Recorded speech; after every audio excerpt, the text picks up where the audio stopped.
turn on the IFP, click the menu icon, select PC. You can use Windows System.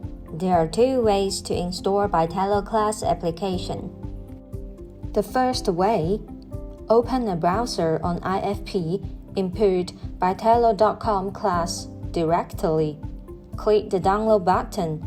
After the download is complete, double-click the file to install.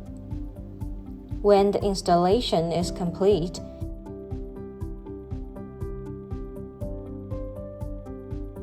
you can quickly start an engaging lesson on IFP.